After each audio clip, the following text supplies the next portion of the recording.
Здравствуйте, меня зовут Яков Кац. Я решил создать серию роликов «Морские круизы для начинающих». Это первый ролик «Выбрать и заказать круиз». Мы очень любим морские круизы, часто в них ездим. У нас накопился большой опыт, и мы каждый день получаем вопросы от тех, кто хочет поехать в свой первый круиз. Поэтому у меня постепенно родилась идея создать ролики, в которых объяснить, что такое круизы, как их заказать, какие факторы учесть, чтобы не наделать ошибок, чтобы вы получили удовольствие от круиза. Я буду сопровождать эти ролики клипами из тех круизов, в которых мы уже были. Вы можете заказать организованный тур на круиз в туристской компании, где вас будет сопровождать гид. Вам ни о чем не надо думать, ваша голова не будет болеть. Вам выберут каюту, выберут билет на самолет, если надо гостиницу. Вас поведут на экскурсии, вам не надо ходить в гест-сервис. У вас не будет проблем заказать на английском что-то на ужин. Никаких проблем не будет. Есть только несколько нюансов. Первое – это в 2 раза дороже. Я проверял. Второе – количество круизов, на которые есть организованный тур, очень мало. Выбор очень маленький. Если вы едете сами, перед вами выбор огромный. Кроме того, это просто интересно – самому планировать и самому все организовывать. Зачем нужно ехать в круиз? Круиз – это, во-первых, корабль, во-вторых, порты. Корабль – это 5-звездочная гостиница на воде с очень хорошими номерами, каютами, с многоразовым питанием. Ешьте сколько хотите, хоть каждый час. С вечерним рестораном, салонами, живой музыкой, с театром, бассейнами, с разными аттракциями для детей и для взрослых. И в основном это все входит в стоимость круиза.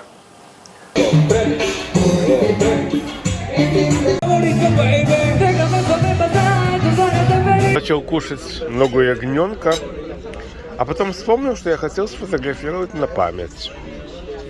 Вот оно, и продолжу кушать.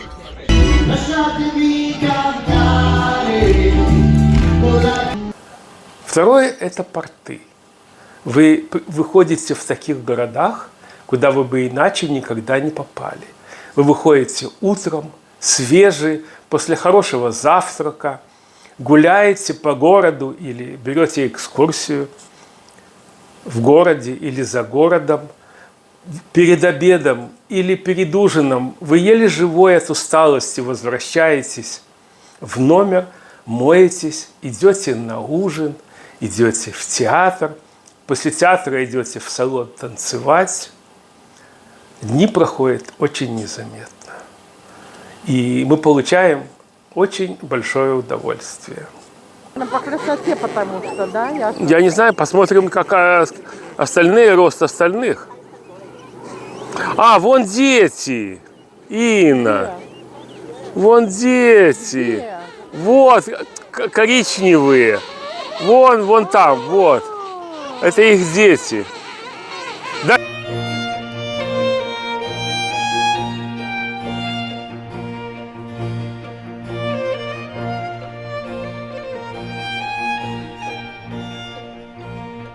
Сели на лодочку за $15. Я думал, цена увеличилась. За 4 года она не увеличилась. Еще через час после нашего прихода тут лодки приходят одна за одной, высаживая людей на берег. Я еще не ходил на пляж разведенных, там это надо пройти посмотреть. Продолжительность первого круиза. Я бы советовал первый круиз взять на неделю на Средиземном море для жителей Европы или на Карибах для жителей Америки. По Средиземному морю в Италии, Франции, Греции, Турции, Испании эти круизы совершаются всеми круизными компаниями. С апреля по октябрь очень большой выбор. А осенью корабли уходят на американский континент. Они ходят по Карибам, потому что Карибы в районе экватора. Их не волнует зима или лето. Там замечательные пляжи, очень красивые пейзажи. И это тоже очень приятный отдых. Наверное, на самый главный красивый вьюпоинт Ои. Очень красиво. Не керамики. Они, конечно, молодцы.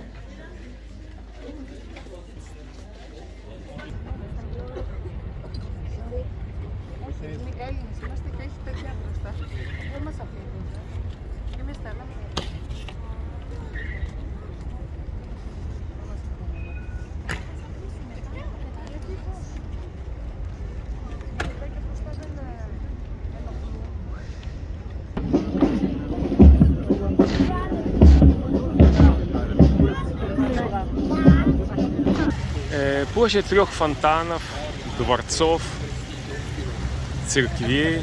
Вот это фонтан Мавра.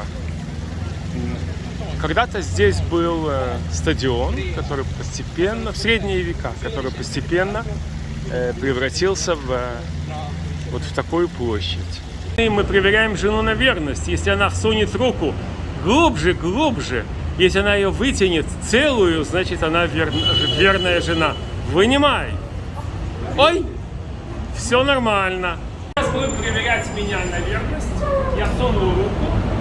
Теперь главный момент. Я вынимаю или нет. Оп! С большим трудом нам удалось попасть в Колизей.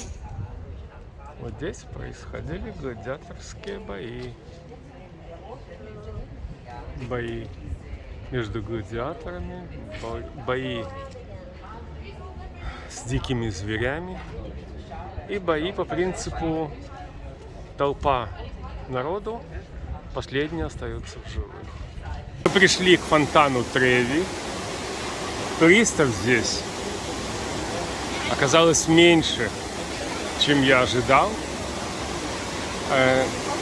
Фонтан встроен к зданию, к дворцу Пола. Поступает вода сюда с источника, с чистого источника, расположенного в 13 километрах от Рима, по водопроводу, который построен в 1 веке до нашей эры. Наверное, вкусно.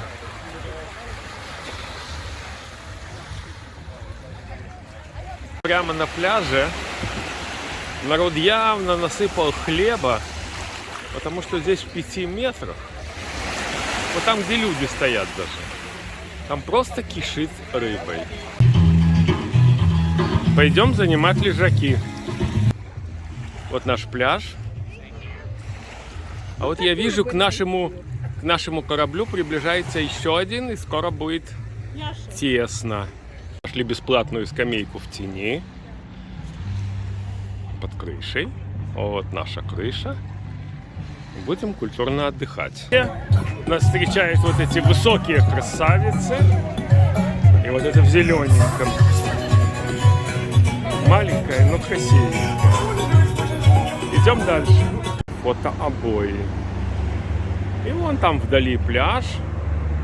Мы надеемся, что это пляж. И мы надеемся, что там люди. Что-то там есть непонятное. Подойдем, посмотрим. Это место любви. Посмотрите, сколько здесь замочков.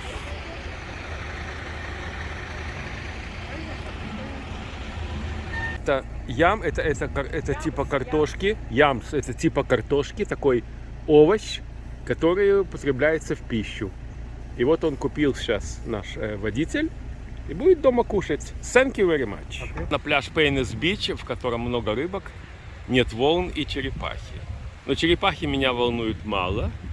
И мы взяли пляж рядом с городом, в котором тоже нету волн, в котором тоже есть рыбки. То есть есть снорклинг. Несколько сот метров от берега, от города.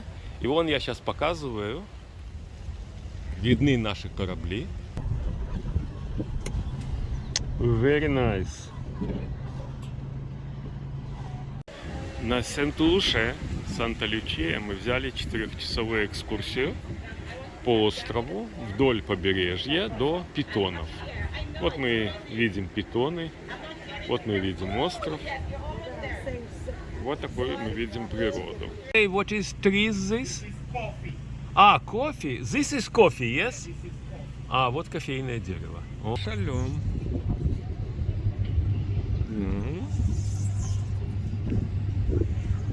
А со всех сторон фотографы. Опа. Пошла дальше. До свидания. Очень красивая. Очень. Конечно, маршрутов очень много. Есть просто замечательные маршруты. Но это не для первого круиза. Начнем с кают. Какие бывают каюты на корабле? Мы посмотрели нашу каюту. Каюта внутренняя, в ней нет ни окна, ни балкона. Это каюты самые дешевые. Порядка на 20% больше стоят каюты с окном. Каюты с окном, окно может быть большое, оно может быть панорамное, оно может быть маленькое в виде иллюминатора. Но в любом случае вы, наверное, многие из вас будете более уверенно себя чувствовать в каюте с окном. Третий вид каюты – это каюты с балконом. Балкона достаточно для того, чтобы 2 человека свободно поместились на нем и смотрели на море. Какую каюту взять? Эта каюта стоит порядка на 80-90% больше, чем внутренняя каюта. Чаще всего мы берем внутренние каюты. Каюты с балконом мы берем только тогда, когда есть скидка, и каюта с балконом стоит дешевле, чем внутренняя. Бывает такое. Иначе мы просто берем внутренние. Почему?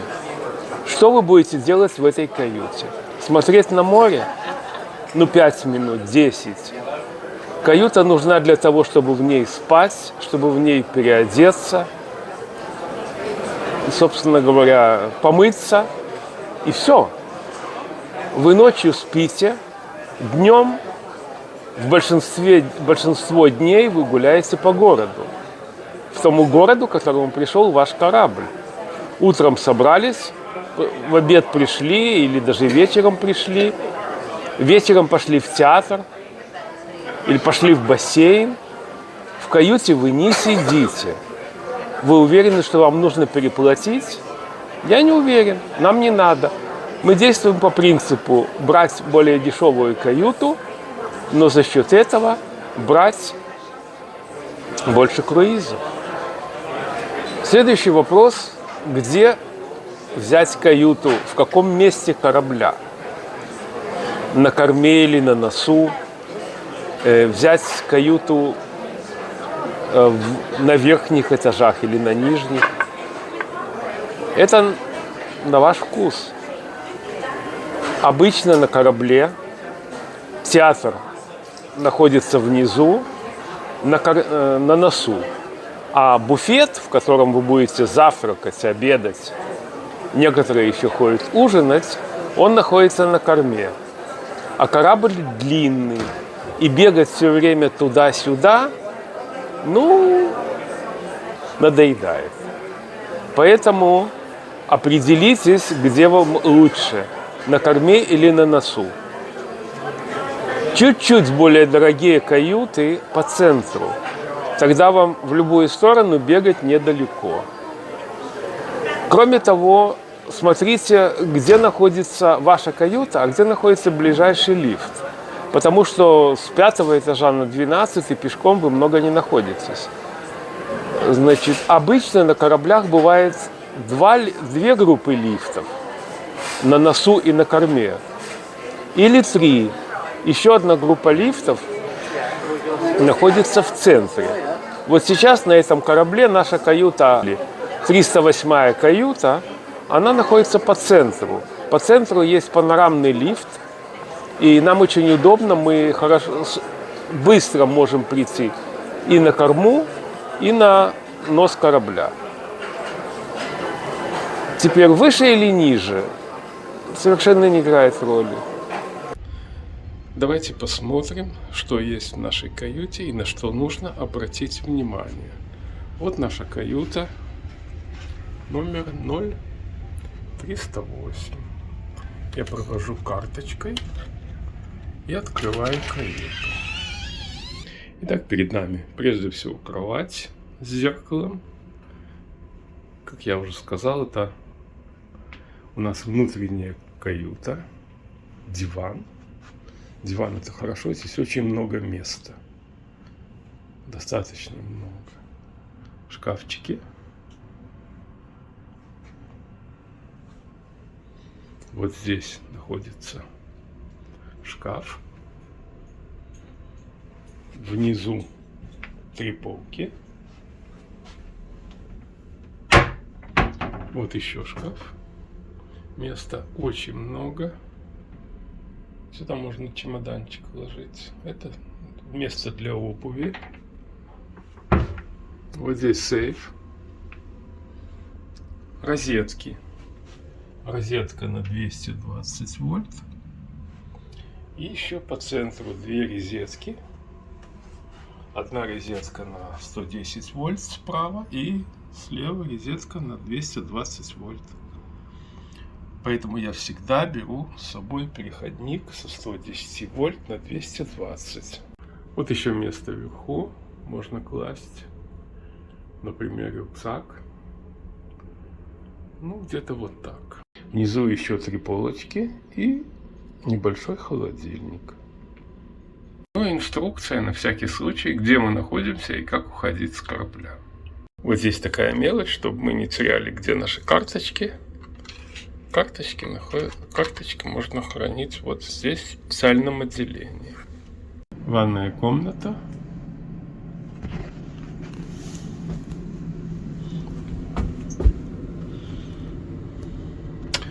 Вот эта красная коробочка, это на тот случай, кто делает себе уколы, для того, чтобы хранить уколы. Много полочек.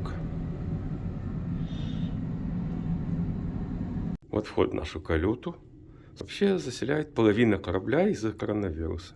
И 6200 человек, где-то 3 с чем-то тысячи пассажиров. Вот мы заходим в наш номер. А чего? Красиво.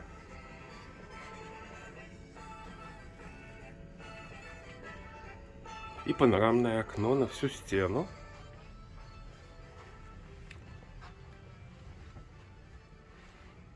И вот как выглядит наша комната с панорамным окном. Ну, это все стандартно. Зашел в номер.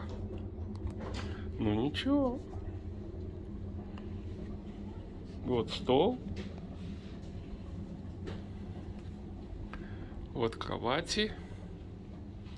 Вон там балкончик и чайки. Вот. Открой ванну.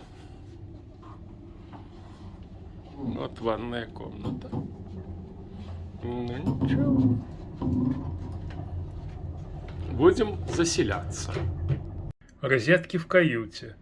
Вот 2 американские, вот европейская. Это 2 USB. Снова американская и снова европейская. Так, наш стюард начал нас радовать. Во всяком случае. И на что это за животное? Собачка. Собачка. Какова стоимость 7-дневного круиза на двоих? Во внутренней каюте это от 1000 до 2000 долларов. Каюта с окном стоит порядка на 20% выше в среднем. Каюта с балконом стоит на 80% выше, чем внутренняя каюта. Я бы на первый круиз все-таки советовал бы взять каюту с балконом.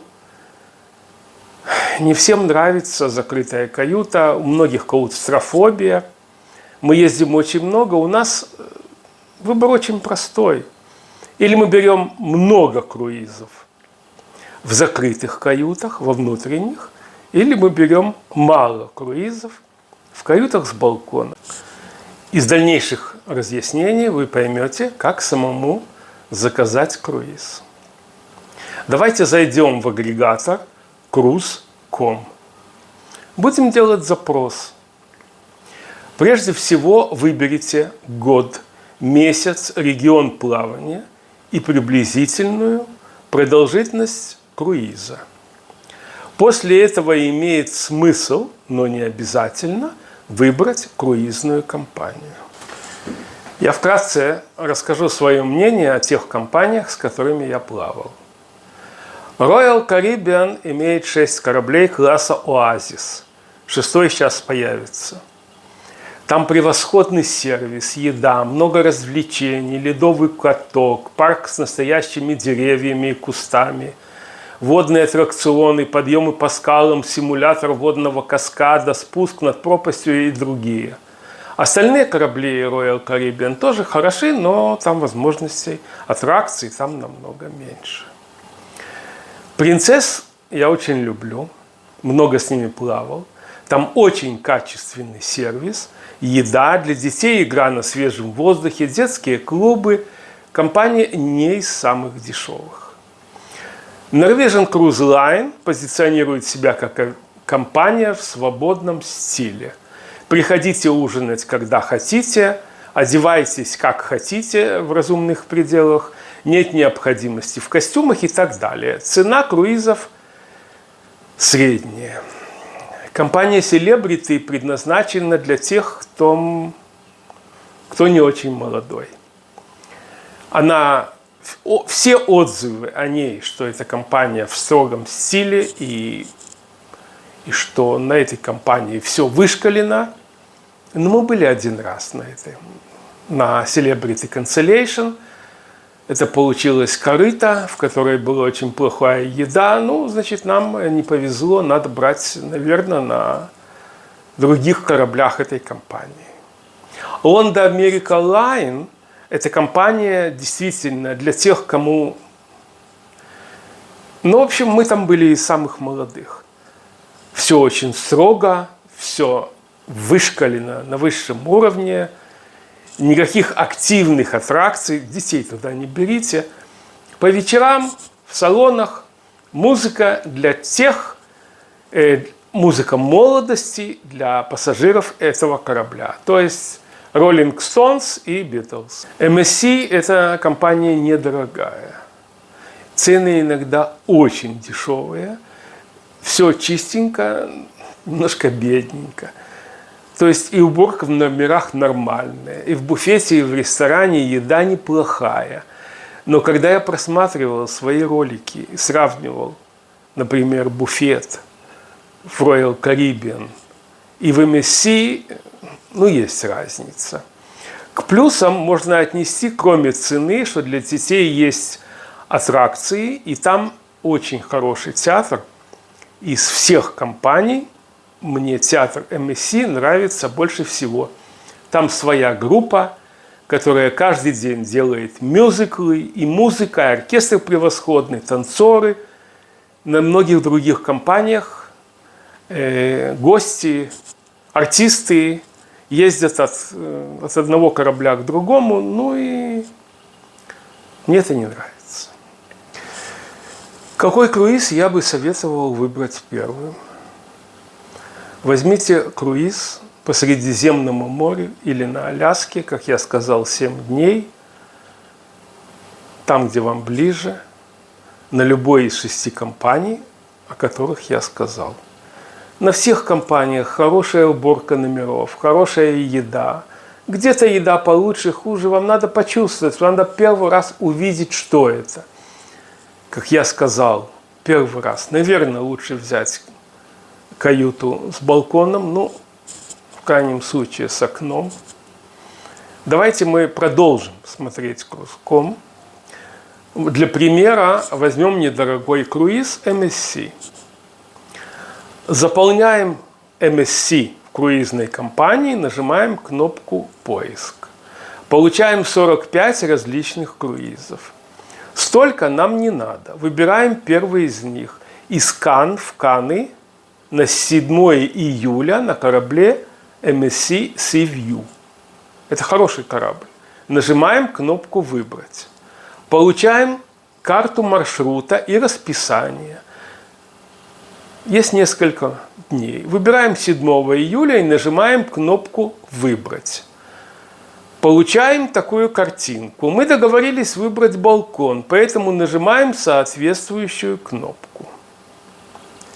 Мы видим 3 категории кают. BR2, BR3 и BR4, которые различаются расстоянием от центра корабля по длине, но по высоте нет различий. Слева цена на человека до портовых налогов без добавок. Справа цена с Wi-Fi и спиртными напитками. Ну, не самые дорогие напитки, вина, коктейли, но пей хоть залейся. Кто хочет крепкие и дорогие напитки, можно будет доплатить. Хорошо, для примера выберем категорию BR2 и пакет с Wi-Fi и спиртными напитками. Получили стоимость каюты $3535. Есть 5 кают для выбора на 11-й палубе. При покупке круиза аванс $398. Аванс возвратный. Аванс может быть возвратный или невозвратный. Возвратный аванс заключается вот в чем. Окончательный платеж вы производите за 3 месяца до круиза. До этого момента вы свой аванс можете забрать. Поэтому заказывайте хоть за 2 года, вы ничем не рискуете. Невозвратный аванс, там уже это не так просто. Здесь онборд кредита я не вижу. Что такое онборд кредит? Иногда дают кредит на корабль. Это может быть от $50, может быть 100, в редких случаях 150 до 200. Это деньги, которые у вас есть на корабле, которыми вы можете пользоваться для любых целей. Или вы пойдете в специализированный ресторан, или пойдете в магазин, или возьмете на экскурсию, или купите колу, что хотите. Вы воспользуетесь этими деньгами, которые у вас на счете. В данном заказе этих денег. Cruise.com, на котором мы смотрели круиз, это агрегатор. Я не советую покупать круизы на агрегаторе, но агрегатор очень хорош для того, чтобы мы увидели, какая цена и какие есть круизы. Есть другие способы покупки, о которых мы еще будем говорить. Я очень советую, если у вас дети и вы едете с детьми, то первый круиз, пожалуйста, возьмите на кораблях, на одном из кораблей класса Oasis Royal Caribbean. Это корабли, предназначенные для детей. Ваш ребенок не захочет выходить в порт. Он будет носиться, как угорелый по кораблю. Не волнуйтесь, это безопасно. У него будут гореть глаза. В 2024 году по Средиземному морю будет ходить корабль, родоначальник этой серии Oasis of the Seas. Вот можете взять билеты на этот корабль. Чтобы понятно было, почему это для детей хорошо, давайте посмотрим несколько клипов. А вот трубы 2 для желающих покончить со всем этим. Юные альпинисты.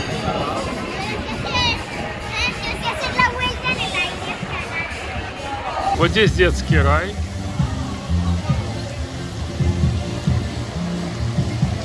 Но жарко очень. А это для смелых. Все эти горки.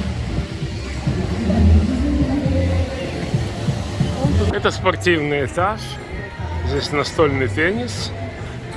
И что-то типа баскетбола. там еще что-то типа большого тенниса, но не совсем.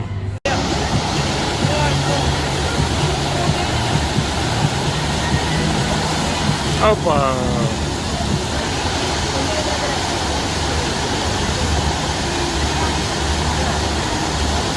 Сейчас упадет. Нет. Здесь у этого страшного чудовища вот через эту трубу до самого низа можно полетать. Все желающие.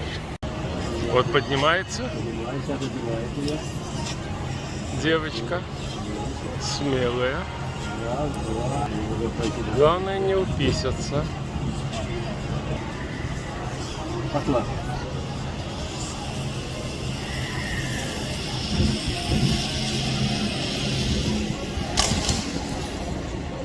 Чем бы дети не тешились, лишь бы не плавали, здесь не плакали.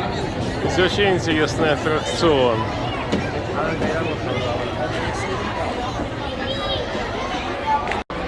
А это для взрослых деток и для маленьких. За сколько времени до круиза покупать круиз? Чем раньше, тем лучше. За год, лучше за 1,5. При покупке вы даете аванс, то есть депозит. Это может быть от 100 до $800 за каюту, а окончательный платеж за 3 месяца до круиза. Но, естественно, если вы заказываете менее чем за 3 месяца, то вся оплата сразу. Как я говорил, аванс может быть возвращаемым и невозвращаемым, при котором оплата немножко меньше. Я советую, если вы заказываете за длинное время до круиза, пожалуйста, берите возвращаемый аванс просто для того, чтобы вы себя хорошо чувствовали.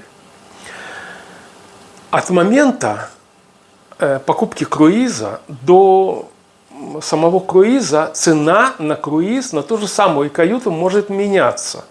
По моим наблюдениям, в 60% случаев цена растет, в 10% цена падает, в 20% не меняется, это вот принцесс не меняет цены, а в 10% корабль заполняется и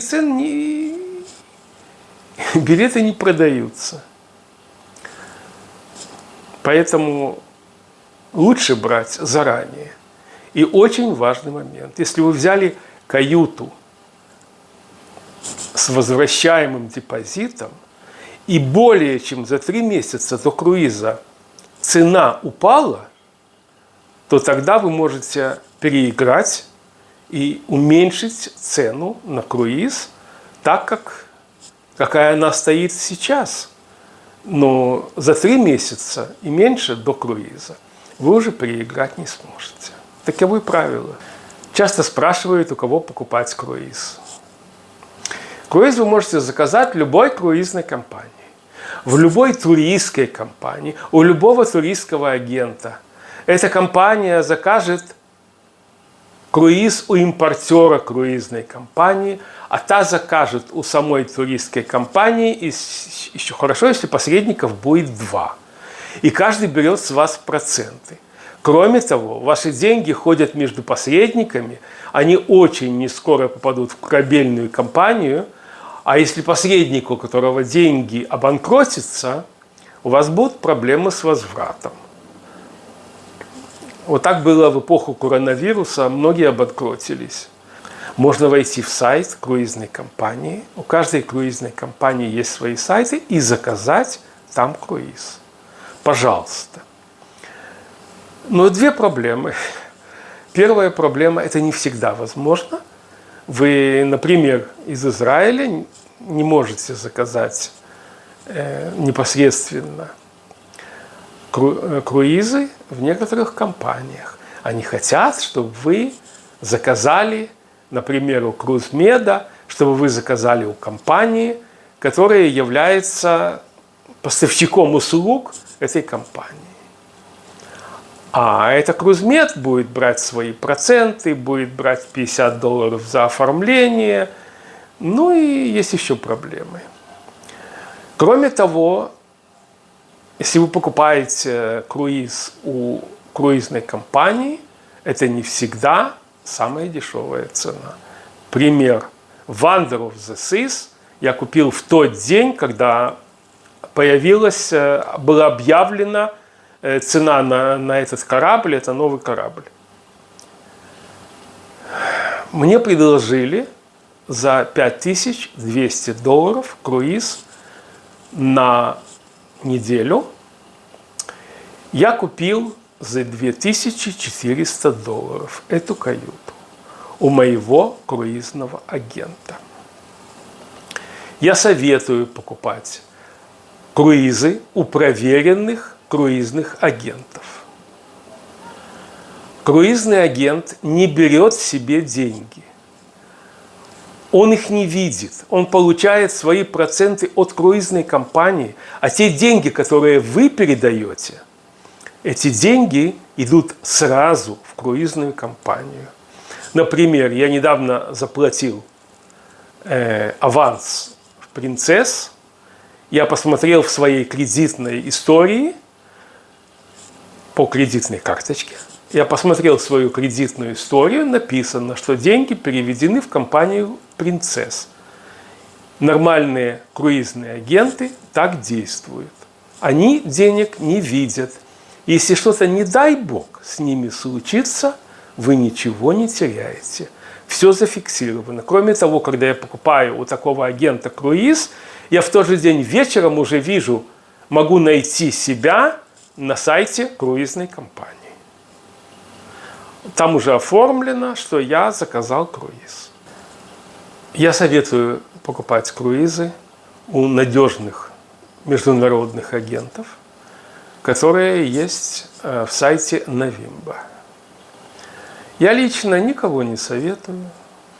Это дело каждого.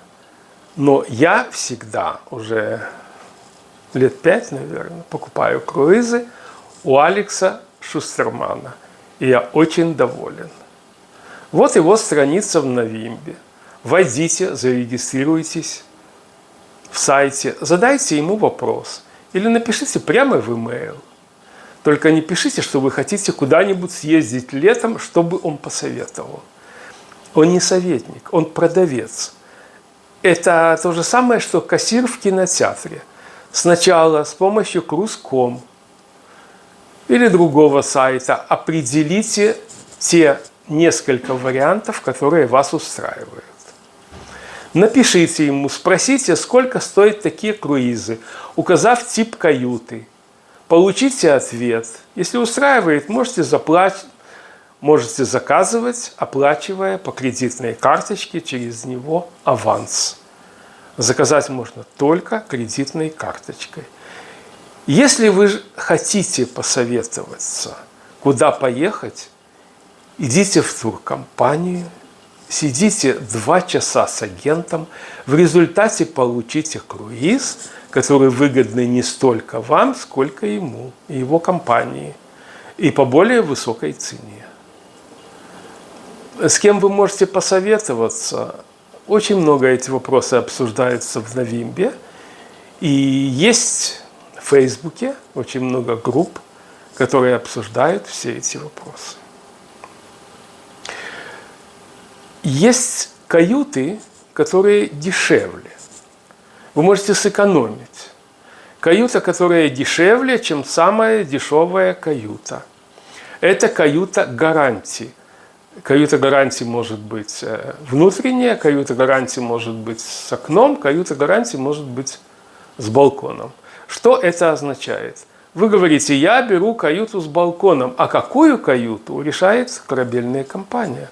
И вы за 3 дня до круиза вам сообщают, у вас каюта такая-то. Поверьте, это хорошие каюты. Это не самые затхлые в углу. Я несколько раз заказывал гарантии. Нормальные, хорошие каюты. Из каких соображений исходит корабельная компания, я не знаю, когда она дает тот или иной тип каюты. Может быть, люди в последний момент отказались.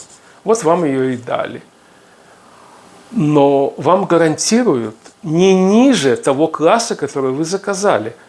То есть я знаю случаи, со мной, правда, такого не было, когда люди заказывали гарантии внутренние, а получали каюту с балконом, которая почти в 2 раза дороже. Но это случаи редкие. Они ходят как легенды. Но я таких людей знаю. Поэтому, если вы хотите, не знаете, какую каюту взять и хотите сэкономить, возьмите гарантии на тот тип каюты, который вы предпочитаете. Итак, вы выбрали и заказали круиз, оплатили аванс, получили бумагу, которая называется invoice, и на этом первая часть заканчивается. Вам гарантирована каюта, которую вы заказали. Следующий ролик будет подготовка к круизу. Чтобы его увидеть, лучше всего записаться на мой канал. И тогда вы одним из первых увидите этот ролик.